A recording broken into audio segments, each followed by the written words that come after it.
Alors, on commence bien cette vidéo. Tout d'abord, je vous salue. Bonjour à tous. J'espère que vous allez super bien. Aujourd'hui, nous allons parler d'intelligence artificielle, de la technologie, comment bien utiliser ces outils pour augmenter notre productivité, pour transformer notre façon de travailler tous les jours et surtout aller beaucoup plus vite. Imaginez un monde où vous n'avez plus besoin de naviguer dans des dizaines fenêtres de recherche, à fouiller dans des informations contradictoires, à passer des heures de recherche pour essayer de trouver la bonne réponse. Imaginez ce monde-là où si vous avez besoin de quelque chose, il suffit juste de demander. Peu importe ce dont vous avez besoin, il va vous suffire tout simplement d'écrire du texte et d'obtenir ce que vous voulez dans un seul et unique navigateur et en un seul endroit. Eh bien, arrêtez d'imaginer parce que ce monde existe déjà et en 2025, nous vivons dans un monde tellement évolué, tellement avancé que tout ce que nous voulons obtenir en termes de recherche, c'est devenu maintenant tellement facile qu'il y a certains même qui refusent de l'adopter parce qu'ils se voient tellement bêtes de pouvoir trouver une information aussi facilement et aussi rapidement. Lorsque je discute avec mes potes, j'ai l'impression que certains parmi eux n'ont pas envie d'utiliser les nouvelles technologies, les intelligences artificielles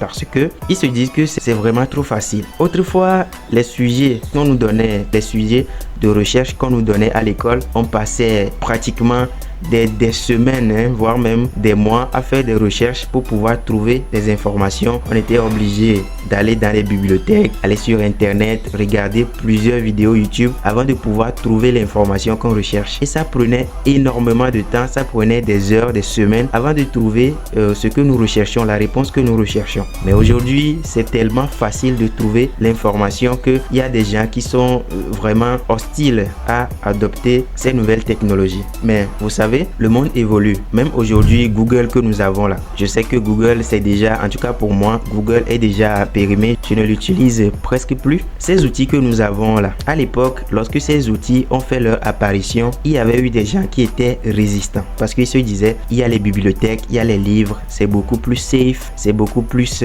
référencé. Si on a besoin de savoir qui a écrit l'information et tout ça, toute la référence y est. Donc, à l'époque, les gens avaient beaucoup plus de réticence, de résistance à aller chercher l'information sur Google. Mais avec le temps, c'est devenu tellement normal que notre génération, la génération qui est venue voir Google déjà mise en place, on n'avait plus eu ce mal-là à l'adopter parce que c'est ce qui est disponible, c'est ce que tout le monde utilise et presque plus personne n'y va dans des bibliothèques pour aller chercher l'information. Et donc, c'est la même chose qui se passe. Aujourd'hui, nous avons les outils d'intelligence artificielle qui nous permettent de facilement et rapidement trouver l'information que nous recherchons. Comme c'est un nouveau monde, ce sont des nouvelles technologies qui sont en train d'être déployées à une très grande vitesse. Ces nouvelles technologies sont en train de nous envahir à une vitesse tellement incontrôlable. Donc, ce que nous avons besoin, c'est de l'éducation.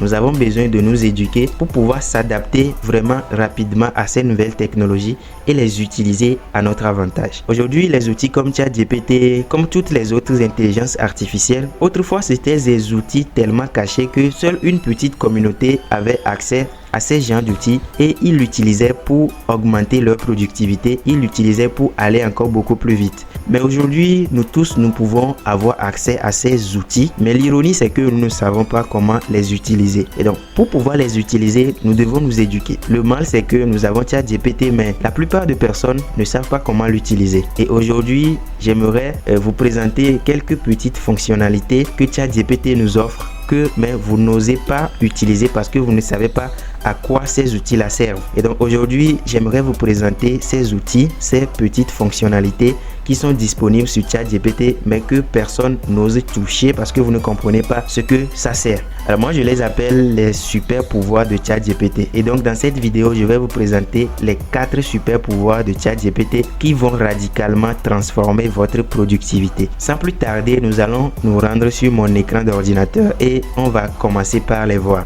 Alors de façon générale, lorsque vous arrivez sur ChatGPT, nous avons l'interface là qui est présentée à nous, un peu comme un champ de discussion entre amis, entre collègues, et surtout ne faites pas la demande à ChatGPT comme si vous êtes en train de discuter avec votre ami, avec un pote. Ne posez pas des questions au hasard. C'est vrai, lorsque vous posez des questions à ChatGPT, peu importe la nature de votre question, il cherchera toujours à vous donner une réponse, mais lorsque vous posez des questions à ChatGPT, il faut surtout savoir comment poser les questions. Donc dans une prochaine vidéo, on va apprendre comment poser des questions de façon efficace à ChatGPT. Cette fois-ci, ça va être une vidéo entièrement dédiée au prompt, la demande qu'on fait à ChatGPT. Et donc lorsque vous arrivez sur l'interface de ChatGPT, lorsque vous prêtez un peu attention, vous allez voir que nous avons plusieurs options en bas. Mais ce que nous avons l'habitude de faire, c'est de tout simplement poser la question à ChatGPT ici et de balancer la question à ChatGPT sans vraiment faire attention à toutes les options qui s'offrent à nous en bas ici. Le premier super pouvoir que j'aimerais vous présenter aujourd'hui sur ChatGPT, c'est le pouvoir de recherche, la fonction research. Alors, à quel moment il faut utiliser cette fonction recherche? Utiliser la fonction recherche, en tout cas, je vous conseille d'activer cette fonction recherche. Vous cliquez dessus comme ça, vous l'activez lorsque l'information que vous recherchez est une information récente. Lorsque vous-même vous êtes convaincu que votre information, ce que vous recherchez, est une information récente qui n'est pas encore, en tout cas qui ne date pas, par exemple une information qui est sortie aujourd'hui, hier ou bien il y a quelques heures, mais que vous êtes convaincu que en tout cas l'information sera disponible sur internet, sur les réseaux sociaux, et vous voulez savoir la vérité ou bien vous voulez vous documenter sur l'information en question et vous avez besoin, vous voulez utiliser ChatGPT pour le faire, je vous conseille d'activer la fonction recherche. Lorsque vous voulez consulter les résultats d'un événement sportif, par exemple, un événement sportif, que ce soit les résultats d'un match, les résultats de la loterie, du golf, un peu, ou bien les résultats d'une élection présidentielle, vous voulez faire la recherche en utilisant ChatGPT, activez la fonction recherche. Deuxième cas, lorsque l'information que vous recherchez est une information locale, je vous conseille aussi d'activer la fonction recherche. Je dis quoi par information locale? Supposons vous êtes dans votre pays, dans votre ville, vous voulez rechercher un restaurant ouvert à proximité. Activez la fonction recherche là, ça va permettre à ChatGPT d'aller sur internet, de naviguer, ouvrir les fenêtres et rechercher votre position en premier lieu et ensuite rechercher un restaurant qui sera ouvert à l'heure que vous allez bien sûr lui préciser. Donc ChatGPT sera beaucoup plus efficace en faisant la recherche sur internet. Troisième cas, utilisez la fonction recherche lorsque vous voulez travailler sur un projet niche. C'est-à-dire l'information que vous recherchez est une information de petite taille qui n'est pas encore grand public. Activez la fonction recherche et soyez spécifique que possible. Alors il existe des moments où vous ne devez absolument pas activer cette fonctionnalité. Alors quand est-ce qu'il ne faut pas activer la fonctionnalité recherche? Lorsque vous voulez avoir une définition, par exemple un sujet théorique, un sujet d'ordre historique ou bien d'ordre général, n'activez pas la fonction recherche parce que ça va embrouiller ChatGPT. Il sera obligé d'aller sur internet, aller fouiller dedans. La réponse ne sera pas tellement bien organisée. Lorsque votre question, ce que vous posez, vous pensez que c'est une information qui existe il y a très longtemps, c'est une information d'ordre général, d'ordre théorique, d'ordre historique, je vous conseille tout simplement de poser la question directement à ChatGPT sans activer la fonction recherche. Et donc pour ça, nous allons faire un exemple. On va utiliser la fonction recherche. Ok, ici pour la fonction recherche, j'ai déjà préparé un prompt ici que nous allons donner à ChatGPT. Donc là, ici j'ai dit quel est le score du match de la demi-finale qui avait opposé FC Barcelone et Inter Milan avant-hier. Et donc avant-hier, il y avait eu un match de la demi-finale qui opposait FC Barcelone et Inter Milan. Donc je vais activer la fonctionnalité recherche avant de lancer cette discussion. Et là, ça va permettre à ChatGPT d'aller sur internet, de rechercher l'information et de me présenter les résultats en temps réel. C'est une information qui date tout simplement d'avant-hier et donc l'information là n'était pas disponible lorsqu'on avait entraîné ChatGPT. Donc là, j'ai le résultat. Je pense que j'ai déjà obtenu mon résultat. Et donc le match retour de la demi-finale de la Ligue des Champions entre FC Barcelone et Inter Milan disputé avant-hier s'est soldé par une victoire de Inter Milan 4-3. Eh bien, vous avez vu, non? Alors que si c'est que j'avais tout simplement balancé la question directement à ChatGPT, nous allons faire un exemple. Je vais tout simplement... Bon, je pense que ces fonctionnalités aussi s'activent de façon interactive, mais je vais essayer. Alors, ça, j'ai déjà le résultat. Vous avez vu que il a parcouru l'internet, il m'a donné 2 réponses et me laisse apprécier si je préfère la première réponse ou bien la deuxième réponse. Ça, on ne s'attarde pas dessus parce que ils utilisent ces stratégies pour toujours améliorer la réponse de ChatGPT. Alors, la deuxième fonctionnalité que je vais vous présenter aujourd'hui, c'est la fonction raisonnement, reason. Voilà, cette fonctionnalité raisonnement, lorsque vous voulez l'utiliser, il faut vous assurer que ce que vous voulez faire comme demande soit une demande assez complexe, une demande qui va nécessiter un raisonnement, une demande dans laquelle ChatGPT doit réfléchir, analyser les choses, faire des études comparatives, essayer de comparer deux choses, essayer de tirer une conclusion, de faire des raisonnements, des analyses logiques et tirer une conclusion ou bien faire une déduction. Et donc, je vais donner un exemple. Donc, utilisez la fonction raisonnement lorsque ce que vous recherchez nécessite un raisonnement logique ou déductif. Je donne un exemple. Si vous êtes encore au lycée, bon, ceux-là qui sont au lycée qui me regardent, si vous voulez par exemple résoudre un problème mathématique, un problème complexe et vous voulez poser la question à ChatGPT, je vous conseille d'activer la fonction raisonnement qui se trouve juste ici. Vous activez raisonnement avant de faire votre demande. Et là, ChatGPT va savoir qu'il doit raisonner, réfléchir, prendre du recul, bien analyser le sujet avant de vous donner la réponse. Mais ce qui est intéressant, c'est que lorsque vous posez une question à ChatGPT, si ChatGPT même juge bon de faire la recherche sur internet ou bien d'activer la fonction raisonnement avant de vous donner une réponse, ChatGPT le fait automatiquement, mais c'est de façon aléatoire. Donc si vous-même vous avez besoin que ChatGPT fasse un raisonnement logique, fasse une déduction de ce que vous recherchez, je vous conseille d'activer manuellement ces fonctionnalités avant de faire la recherche. Et donc nous allons faire un exemple. Je vais rapidement vous donner un exemple ici. Ici, j'ai besoin que ChatGPT me fasse un raisonnement. Donc qu'est-ce que je dois faire? Donc ici, qu'est-ce que j'ai dit? Propose-moi une formule pour calculer les récompenses manuelles qui sont équitables et incitatives selon le volume d'échange dans une application. Donc, supposons j'ai créé une application crypto dans laquelle les utilisateurs viennent effectuer des transactions. Et donc, lorsque je veux créer une interface sur laquelle ChatGPT va me faire une liste des personnes qui utilisent l'application et les classer en fonction de leur volume de transaction et faire une distribution de la récompense que je les avais préparée. Et donc pour ces genres d'activités, ChatGPT est obligé de raisonner, de pouvoir réfléchir, trouver une formule mathématique pour pouvoir coder une application et me faire une petite application, bien une formule vraiment spécifique qui va permettre de pouvoir classer, ranger les utilisateurs en fonction de leur utilisation, en fonction du volume de transactions qu'ils effectuent sur la plateforme. Donc ça nécessite un raisonnement. Donc pour faire cette recherche, vous avez besoin d'activer la fonction raisonnement et donc j'active raisonnement et je lance la conversation. Donc pour faire court, pour ceux-là, si vous voulez coder, faire du code, je vous conseille de tout simplement activer la fonction raisonnement. Là, je viens d'obtenir ma formule. Mais vraiment, c'est assez complexe. Je sais même pas de quoi il parle. Mais si vous analysez bien, ça c'est finalement la formule qui va me permettre de pouvoir calculer les récompenses des personnes en fonction de leur volume de transaction dans mon application. On peut directement intégrer cette formule par exemple dans un bout de code pour pouvoir obtenir une interface ou bien obtenir l'application en question. La troisième fonctionnalité que j'aimerais vous présenter aujourd'hui, c'est la fonction Deep Research.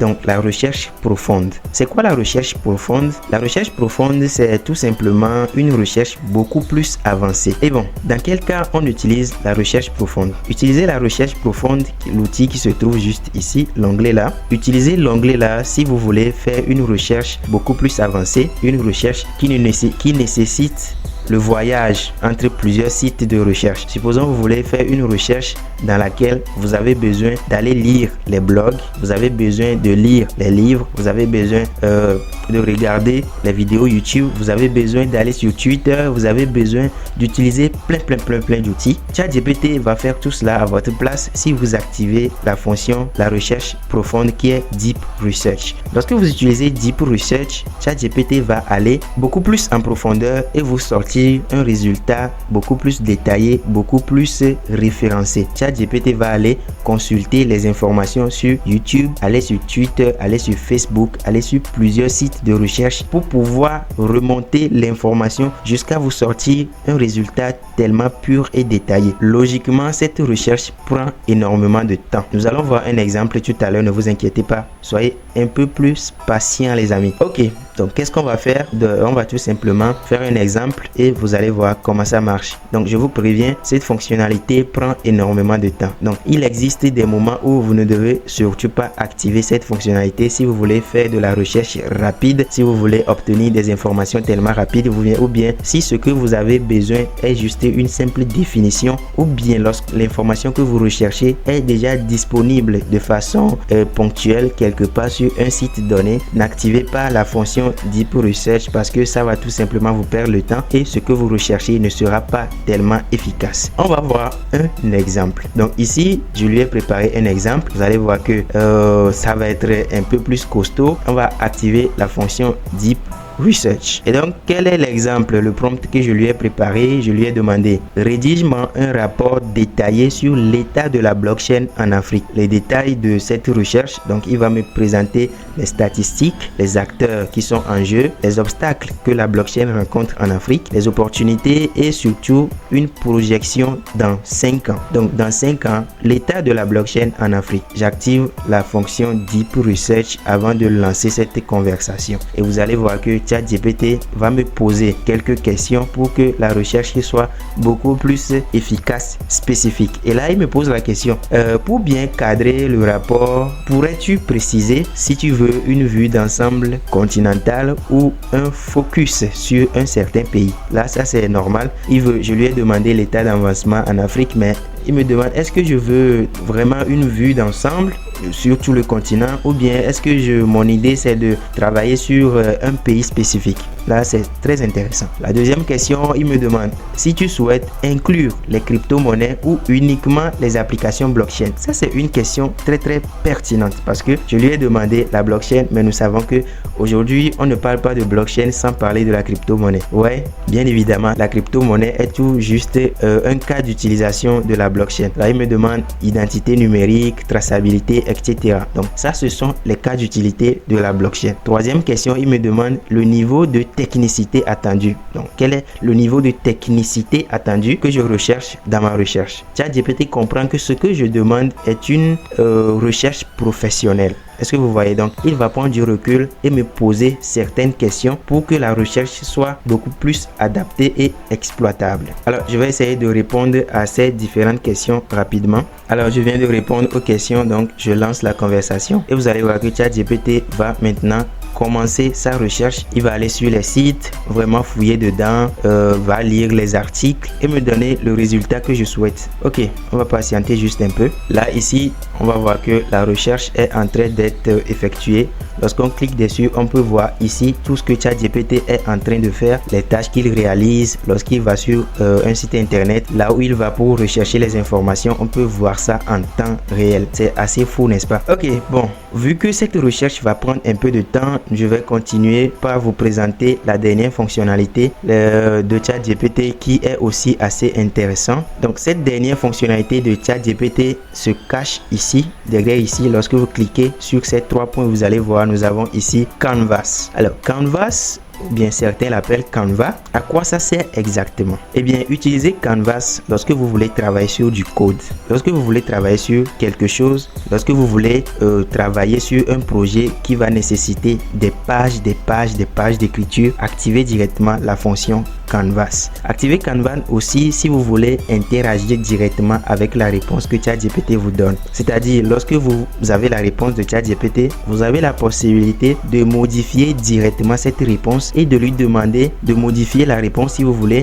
de rendre la réponse beaucoup plus potable, beaucoup plus pertinente. Nous allons essayer rapidement avec un exemple sans plus tarder. Donc ici, je crois que j'ai préparé un exemple. Alors là, on active la fonction Canvas avant de lancer la recherche. Là, je lui ai posé exactement la question précédente. Je lui demande de me rédiger un rapport détaillé sur l'état d'avancement de la blockchain en Afrique, statistiques, etc., etc. Mais ici, je ne vais pas activer la fonction recherche. Et donc ici, j'ai déjà cliqué sur Canvas. Vous allez voir que c'est ça qui est en bleu ici. Et maintenant, nous allons lancer la conversation directement. Là, vous allez voir qu'une petite fenêtre va s'ouvrir et là, on a beaucoup plus un champ de travail beaucoup plus large qui va nous donner la possibilité de pouvoir travailler sur de longs documents. Là, c'est tellement rapide, mais lorsqu'on revient sur la fonction Deep Research, vous allez voir que le travail est assez lourd. Donc, ChatGPT est toujours en train de travailler ici.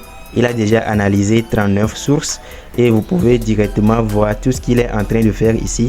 Là, il vient d'analyser 41 sources et le travail continue. Lorsque vous voulez faire des recherches rapides, recherches simples et rapides, n'activez surtout pas la fonction Deep Research. Donc, on continue. Ici, nous avons la fonction Canvas qu'on a utilisée tout à l'heure. Vous avez vu que rapidement, j'ai la réponse à la question que je viens de poser en utilisant la fonction Deep Research qui est toujours en cours de traitement. Vous allez voir que lorsque j'ai utilisé Canvas sans activer la fonction Deep Research, vous avez vu que la réponse a été beaucoup plus rapide. Et maintenant, ce qui est assez intéressant, c'est que vous pouvez directement interagir avec cette réponse là. Et donc ici, je peux venir effacer des choses, ajouter d'autres choses, ou soit je peux directement lui, par exemple, je peux encadrer ici, j'encadre cette réponse et je lui demande, par exemple, ici, je peux encore lui poser d'autres questions à propos de ce que je viens d'encadrer. Je peux changer la police d'écriture. Je peux aussi faire quoi? Je peux faire beaucoup de choses. Ici, c'est comme un champ où vous êtes libre de travailler directement. Vous pouvez être créatif, c'est-à-dire on vous laisse le champ libre de travailler directement sur ChatGPT. C'est assez intéressant. Alors ici, ChatGPT est toujours en train de faire la recherche pour nous rédiger notre rapport bien détaillé. J'espère que la vidéo vous a plu et que vous savez maintenant à quoi servent toutes ces fonctionnalités sur ChatGPT. On se donne rendez-vous dans une autre vidéo très prochainement. Nous allons parler des prompts pour communiquer de façon efficace avec ChatGPT.